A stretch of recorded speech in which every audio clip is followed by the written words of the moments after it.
Yeah. Yeah. Can you believe they told me that I would never make it? Now we smiling in their faces, smiling in their faces. Wins because the team is not good. That's a good team. It doesn't work that way. You don't win almost 70 games and say it's not good.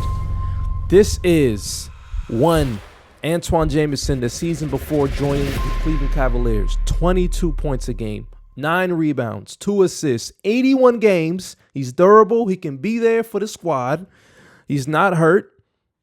Then Paul Gasol the season before the Lakers. 20 points and pretty much the same thing, 10 rebounds. So 20. Rich Paul, man, the guy is the gift that keeps on giving, man. I mean, one of my favorite things to do on YouTube is to debunk the narrative that is been pushed, the propaganda that's been pushed on us. Let's just get started, man. Straight up. Let's just get started with the video. I got a lot to say. I got facts, I got graphics. I got a whole 9 yards worth of stuff to show you. This man is not telling the truth. Let's get into it. If you're new to the channel, hit that subscribe. Tyler Rose from Tyler Rose TV, road to 100,000 subscribers. Let's do it, baby. Tells me is those people were brought to the team by the decision makers GM on the team. Yeah. That's not Michael. Michael was not the decision maker. Michael was a player. I don't think Michael decided who came where. Scotty was drafted there. Pause. George Grant was drafted there. You go and get at the second act of Dennis Rodman, Tony Kukoc. Tony Kukoc was drafted there. You added guys. Ron Harper later on. B.J. Armstrong, etc. So when guys have these conversations, and I hate to make it about LeBron because in my position, but it is what it is. We have to talk about it. He's lying. It just makes no sense to me to say these type of things. You can say that, yes, Michael was successful because the pieces that were placed around him, he never had to leave. They replenished and they were able to, I believe, grow together. That as well. I'm going to debunk that, ladies and gentlemen, because I'm going to debunk that. I'm going to let you finish, but I'm going to debunk that situation that he just explained right there. And all the pieces made sense and they fit. They put the triangle offense in. And Michael, his growth came from being open and willing to play within a system because that system to trust his teammates allowed him Phil Jackson in the triangle. That system allowed him to develop the trust in his teammates and also to become very efficient. They simplified things great. That's not a knock against LeBron, right? Because I would say this. On the other hand, is this the research you were doing? Yeah, and it's no offense to anybody. But on the other hand, the 2006-7 team that a 22-year-old took to the finals, Shannon Brown, Daniel Gibson, Drew Gooden, Larry Hughes, Zydrunas Ilgauskas, right? Zydrunas, Damon Jones, Dwayne Jones, Daniel Marshall, Ira Newble, Pavlovich, Scott Pollard, Eric Snow, Verjao, and David Wesley. And it's not a finals team. It's not a finals team. And they went up against Duncan. It's not even Ginobili, a team that should go on a playoff run. Parker, etc. Even if you replace LeBron James with an all-star caliber player, that team does not go on a deep run in the playoffs. No, replace him with any first team All NBA in this current and back then. No, there's some guys who could at least take them on a run in a weaker conference. But maybe not to the final. But like that's okay. That and the Sixers team Iverson took to the finals are the two worst finals. I hate to keep interrupting, but if you look at that finals run, and I think that his efforts in that Pistons series was great. Like, don't get me wrong, at 25 straight points, but like, let's not act like they didn't play the like Washington Wizards and the New Jersey Nets in the first 2 rounds. Like, they weren't playing amazing top tier caliber teams in one of the weakest eras of the Eastern Conference. Like, to say that another All-NBA player couldn't take that team on a playoff run, like Tim Duncan or Shaq around that time, or Tracy McGrady or Kobe, people who were All-NBA around that time. I don't think T-Mac was even All-NBA at that point. He might have been hurt on the Rockets teams. But I'm just saying, like a Kevin Garnett and stuff like that, like you think that they can't in the Eastern Conference win against the Wizards and the New Jersey Nets at that time? It was very possible. Those teams. But okay, so you talk about coaches, right? Yeah. Let's talk about the coaches on that staff. Hank Egan, Melvin Hunt, Chris Gent, Kuster, Kenny Nat, Mike Malone. Mike Malone became a head coach. Melvin Hunt probably could have become a head coach, just never got the job, never got the opportunity. And Chris Gent is still coaching, stayed coaching.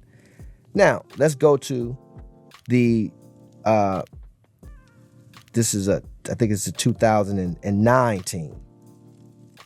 Gibson, Hickson, Nagauskis, Darnell Jackson, Trey Johnson, Terrence Kinsey, Sasha Pavlovich, Joe Smith, Wally Zerbiak, Verjao, Ben Wallace, Delonte West, Jawad Williams, Mo Williams, Lorenzen We Wright. got some names on that team.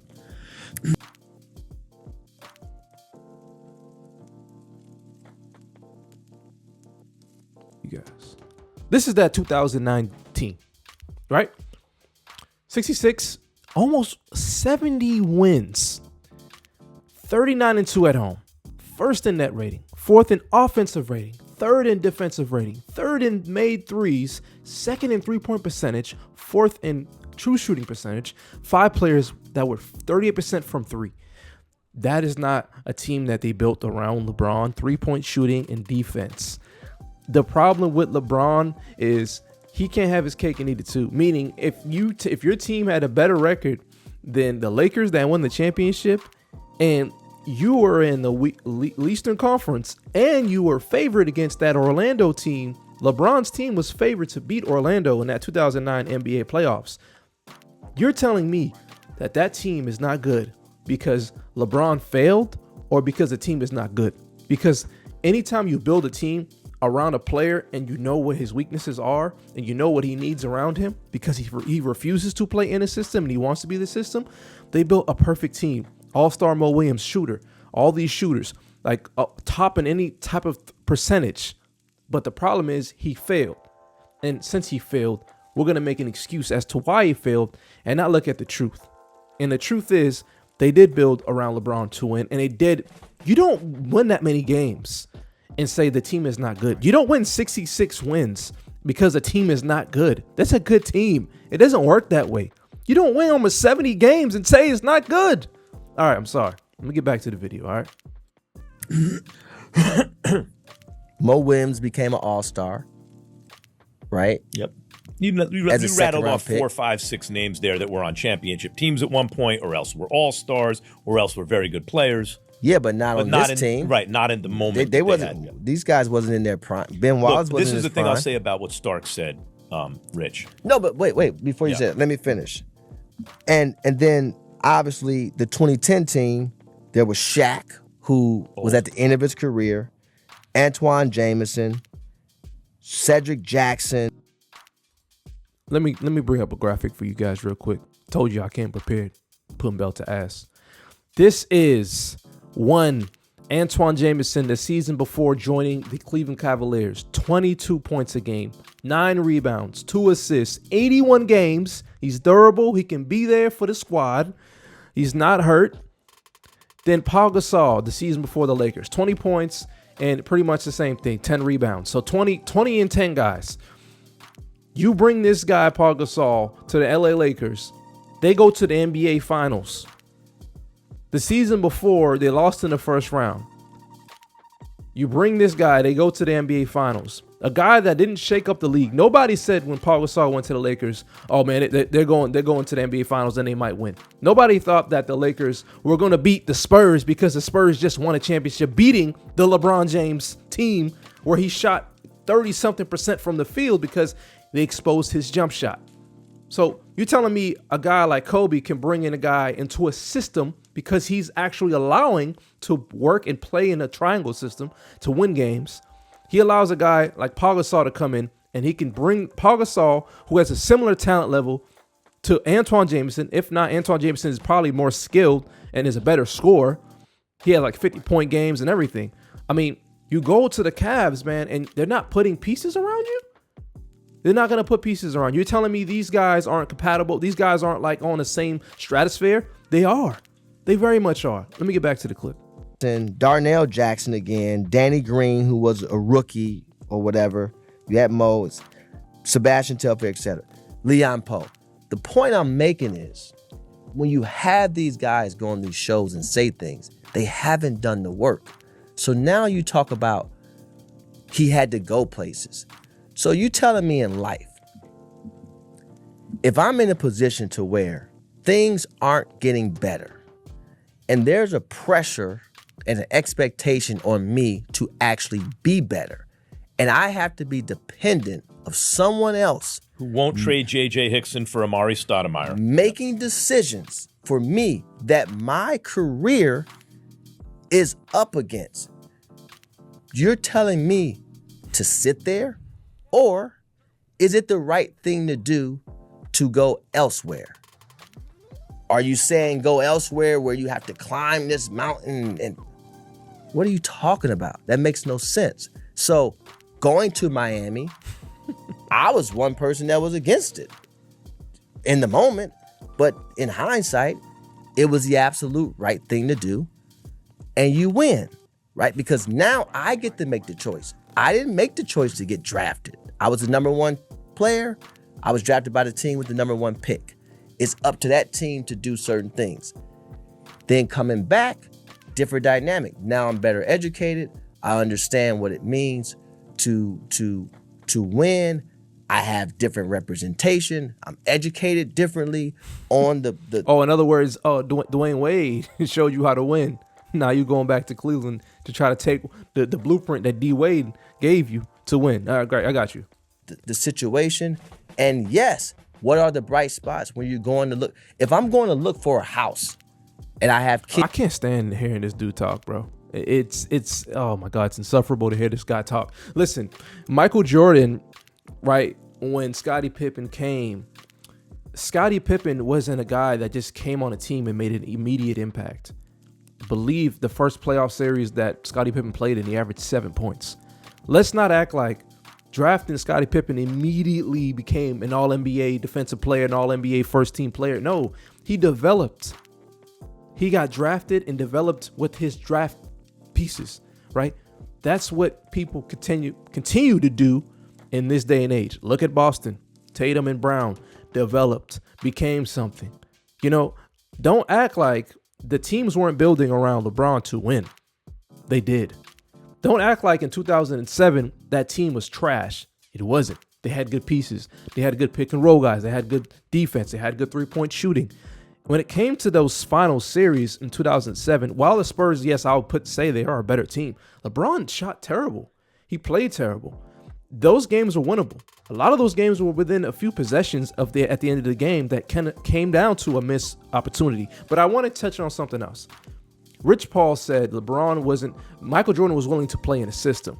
Now, the reason why that is important is because Rich Paul just exposed LeBron James for not willing to be a part of a system. If he wanted to be coached well, if he wanted to play within a system, play within a team that does draft well, then why would he leave the Miami Heat? You go to 3 straight NBA finals, and 4 straight, actually, I think. And then you decide to leave because maybe D Wade's getting a little bit older. Maybe Chris Bosh, I don't know, but he decided to leave to go home.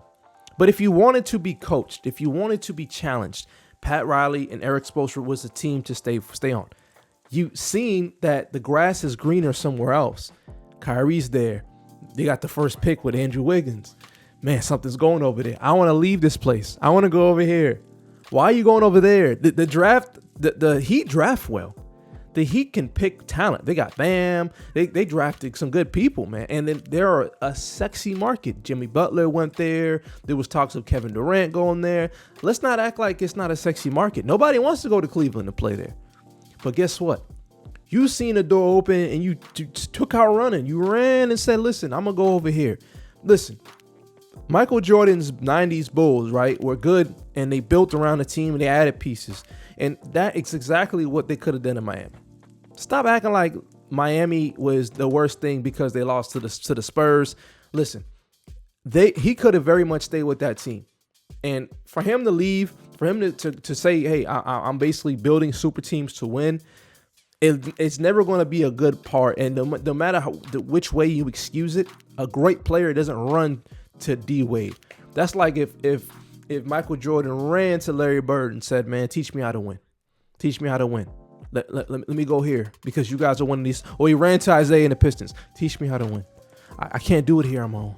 I need you. I need you to help me. Come on, please, bro. I'm telling you, greatness doesn't go to somewhere else. They come to him. You want to win, come to Cleveland. I'm staying here. I was born here. They drafted me here. I'm staying here. I'm 10 toes down. Yeah. We're going to win a championship my way. I ain't going to go to Miami. That's what an alpha does. That's what an alpha does. Jordan's not leaving Sabaya. Kobe's not going to play with D Wade. Larry Bird's not going to play with Magic Johnson. Tim Duncan's not going to play with LeBron James or Steph Curry. That's not how it works. KD does weak stuff. LeBron does weak stuff. But real true alphas don't do that. They don't play that way. You want to win? We're going to win on my terms. Come to my city. Yeah, that's what we're going to do. So these are my thoughts, ladies and gentlemen. If you're new to the channel, hit that subscribe. And I'm going to see you guys on the next video. Let me know your thoughts down below on this nonsense of a take from one Rich Paul, the snake oil salesman. I'm out of here. Peace.